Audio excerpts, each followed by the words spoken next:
Fala técnico, beleza? Seja muito bem-vindo a mais um vídeo do Laboratório dos Notebooks.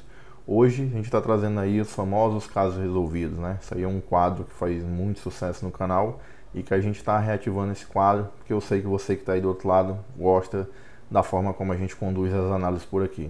Hoje eu vou estar trazendo para você um caso resolvido de um Dell Inspiron 1545 que não liga. Então a gente vai te mostrar um passo a passo de como a gente faz a análise, apresentar o defeito e também a resolução. Então vamos lá para a bancada? Bem galera, a gente já está aqui com o notebook na bancada. Vocês podem ver, a fonte já está conectada e nós temos aqui um pequeno consumo de 2 mA. Eu vou aqui pressionar o botão de power. Como a gente pode ver, não acontece nada, não tem uma oscilação de corrente, ou seja, a placa ela não responde. Antes da gente começar aqui fazer a análise, eu queria te chamar a atenção. Você vê que aqui nós temos duas fontes, uma de 4 dígitos e uma de 3 dígitos. Nessa de 4 dígitos a gente consegue pegar consumos até 9 mA, né? Então se essa placa está com 2, né? Ela poderia estar com 3, 4, 5, 9 mA, que já é algo que começa a ficar um pouco mais suspeito. Se eu não tenho uma fonte de 4 dígitos, vamos fazer um teste aqui com essa de 3 para a gente ver a diferença.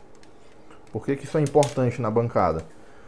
Porque esses primeiros testes aqui é o que vão guiar a nossa análise. Eu coloco lá, não acontece nada. Eu posso, de repente você, na hora de montar um orçamento, né, tem a galera que monta o orçamento sem abrir a máquina, vem aqui, coloca, pressiona o botão de power, não acontece nada. Isso aqui pode ser simplesmente o jack com problema, às vezes tem uma bobinazinha SMD aberta e passa de repente um orçamento errado, porque tem uma ideia do que está acontecendo, se baseando pelo consumo da fonte. Sendo que quando a gente muda aqui para de 4 dígitos, a gente consegue ver que sim, que a placa ela está sendo energizada e que alguma coisa aqui nessa placa já tem que estar ativo, né? Um VREG ou pelo menos um VREF, alguma coisa tem que estar acontecendo, porque a gente tem consumo já em standby.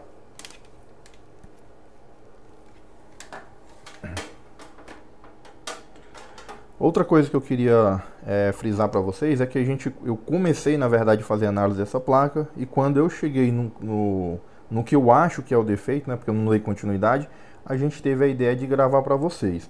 Então aqui, desse lado aqui, nós temos o 18, que é o book converter dessa fonte. Então nós temos aqui os dois pares de transistor, responsável pelo 3 e pelo 5 volts, e aqui os capacitores de saída, onde eu tenho que ter 3,3 e 5 volts.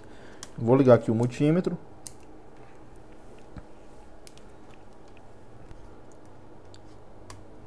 Vou aqui aterrar a ponteira do terra.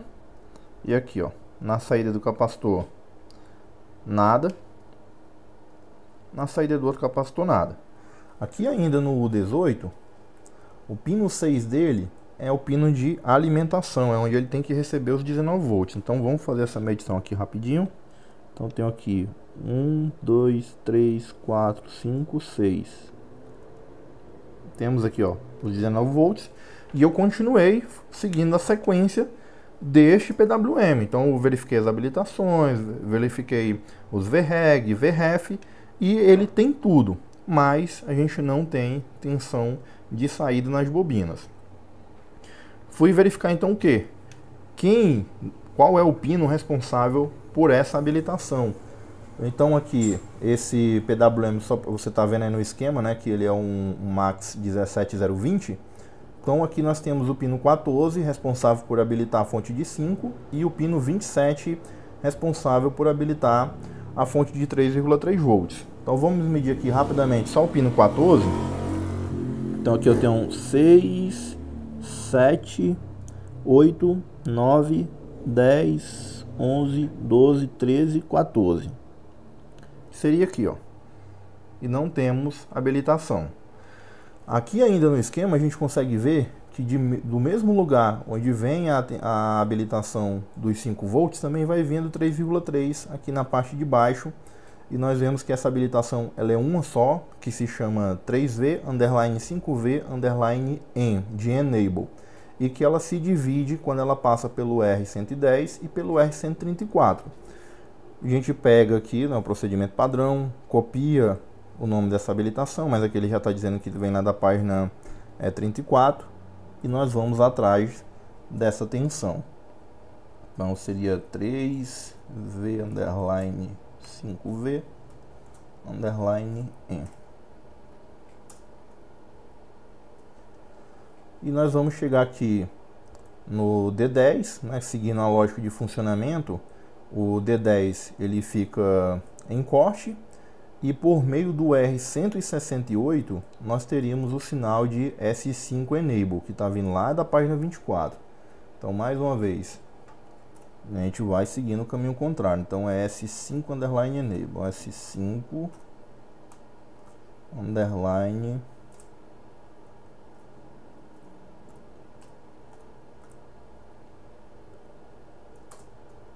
Enable. E a gente pode ver que ele sai aqui do pino 5, pino 15 na verdade, do nosso Super I/O. Aqui no Super I/O a gente também fez a mesma sequência, né? Vem seguindo a sequência de funcionamento do Super I/O. Então nós podemos ver aqui que ele tem uma alimentação no pino 19.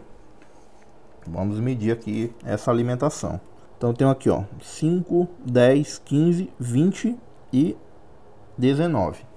Temos aí 3,3 volts, pois como eu falei no começo da análise, como eu tenho um consumo, por mais baixo que ele seja, eu sei que alguma coisa nessa placa ela tem que estar ativa, essa tensão ela tem que estar chegando em algum lugar.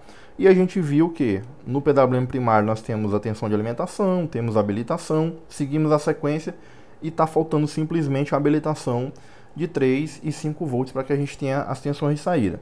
Mas como eu tenho o VREG, o nosso Super I/O ele também já está alimentado. Cheguei no Super I/O, vi que a nossa habilitação da fonte de 3 e 5 volts ela não está presente. E aí, antes de qualquer coisa, de vir aqui e dizer assim, simplesmente o Super I/O está com problema, já trocar o Super I/O, ou tentar regravar uma BIOS, que muitas vezes não faz nem sentido, dependendo da arquitetura que você está trabalhando, você tem que conhecer a sequência. Eu medi aqui uma habilitação que deveria estar saindo e ela não está saindo. Então eu tenho que abrir o esquema elétrico e verificar a sequência. Aqui eu te mostrei que ele está recebendo alimentação, mas ele não trabalha só com alimentação. A alimentação é o primeiro passo. Ele recebeu a alimentação e ele precisa seguir a sequência de funcionamento do Super I/O. Mas Edson, e que sequência é essa? E nesse momento que eu quero te fazer um convite.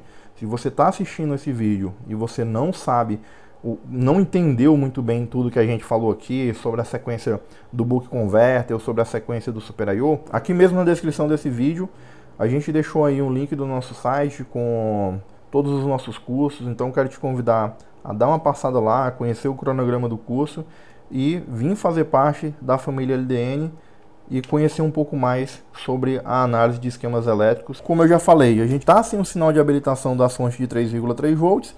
Eu fiz o caminho reverso, né? Então eu verifiquei a alimentação, verifiquei os resets e é exatamente nesse ponto aqui que a gente queria chegar. Aqui mesmo no Super I/O, depois que ele recebe essa alimentação, a gente tem o pino 85 dele, que seria o EC Reset. Então vamos aqui, eu tenho um 32, 64, 95, 6. Então eu tenho aqui, ó, 95, 90, 85. Que é esse camaradinho aqui, ó.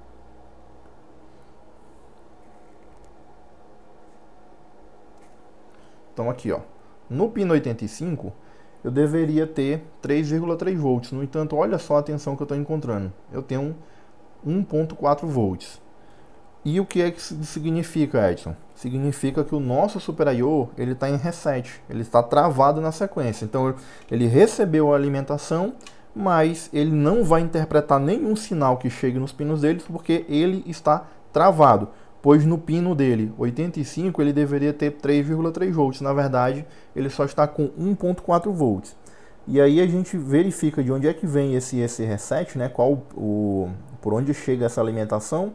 Nós podemos ver que nós temos aqui, ó, um sinal chamado de mais 3,3 volts, underline RTC, underline LDO, que passa aqui pelo R173 e que iria alimentar o pino 85 com 3,3 volts. Só que nós temos aqui um circuitinho de controle, que eu não vou me aprofundar muito nesse circuitinho de controle aqui, mas basicamente aqui, vamos dizer assim, de uma forma normal, né? Energizei a placa com o carregador, o PWM começou a funcionar, aparece aqui essa tensão de 3,3 volts, jogaria 3,3 volts no pino 85 do Super I/O e o Super I/O continuaria com a sequência dele.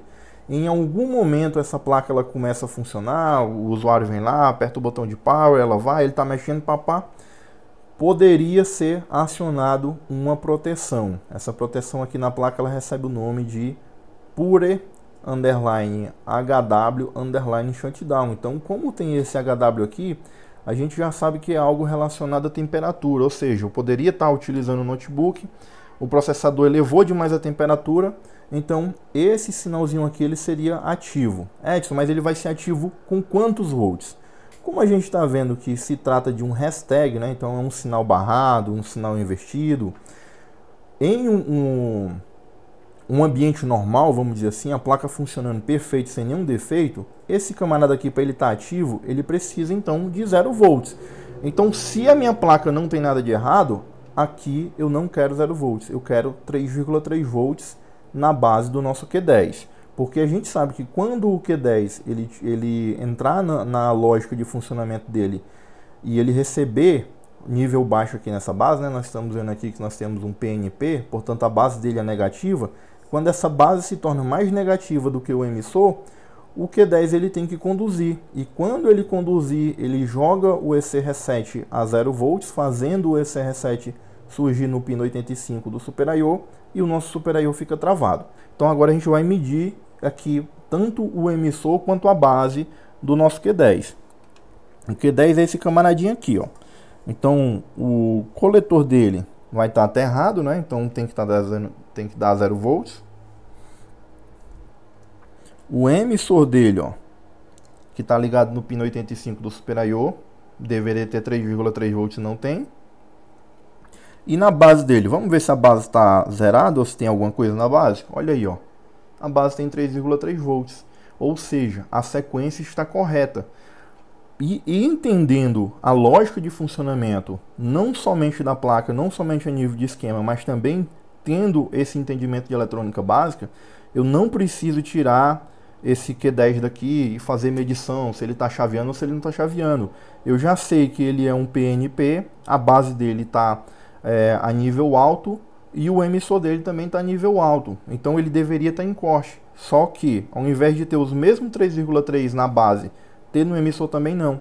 Ele está com uma pequena fuga, né, entre emissor e coletor, fazendo com que a tensão do pino 85 do Super I/O caia para 1,4 volts e assim o nosso Super I/O ele fique preso aqui em standby. Ele não consegue dar continuidade e por isso ele não libera a nossa habilitação dos 3 e 5 volts. Então agora eu vou terminar de desmontar aqui o notebook para a gente fazer a remoção desse componente, logo em seguida a substituição, mas você vai ver que só pelo fato aqui, ó, eu simplesmente removendo ele, eu estou fazendo o quê? Eu estou tirando a proteção da placa, estou deixando a placa sem proteção, mas ela já tem que ligar e se o defeito é só esse, tem que apresentar a imagem também.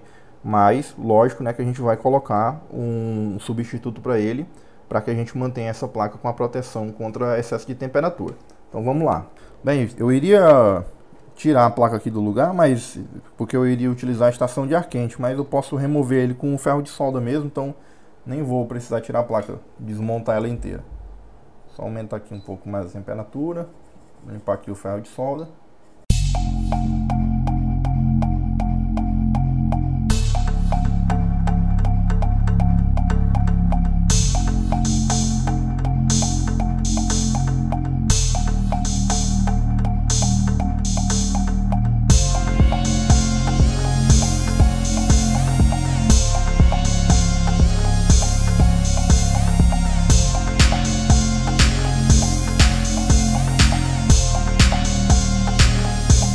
Bem, galera, aqui eu já removi o nosso MOSFETzinho, né? MOSFET não, bipolar, nosso transistorzinho. Tá aqui na pontinha do dedo,